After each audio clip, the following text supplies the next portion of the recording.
the very first pictures that this video showed was done by the same artist that this painting is done by.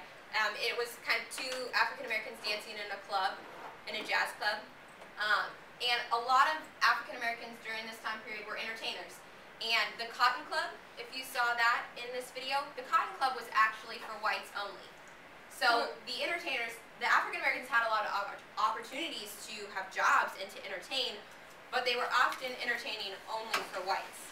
So it was kind of still that they're these exotic entertainers, and so they didn't really see them as equals, as humans alongside with them. So a lot of the artists during this period wanted to paint and wanted to express in their different art forms what their life was really like.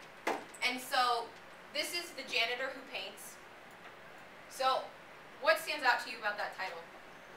Anything interesting about that? Yeah, so he has to have a job alongside being an artist. Do you think that happens a lot with artists? Yeah. Being an artist is generally, you are kind of poor.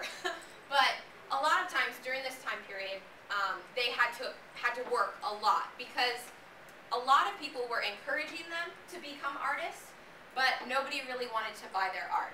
So if your art doesn't get bought, you don't have a lot of income with that. So a lot of their lives were characterized by having to work during the day and then being able to paint at night or entertain at night. And they had a lot of different sources of inspiration. It says there, what do the white patrons want? What's a patron? Person, citizen. Okay. And what might they have to do with this movement? What would a white patron have to do with African American artists? Do you have any idea what their role would have been? Yeah, influencing them. A lot of what the white patrons did, they were the people that were in charge of giving the money, giving scholarships so that African Americans could go to art school, or providing venues or galleries for them to show their art.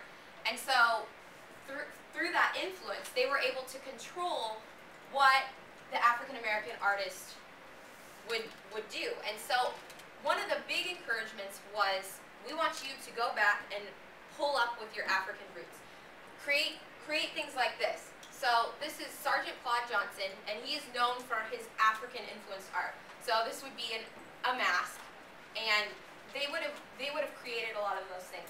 How do you think an African American might have felt about making art that had a lot of African influence in it? You think they would have liked it or no?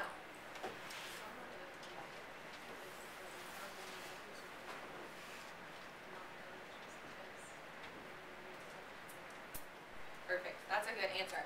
They didn't want to do it just because they were being told to do it.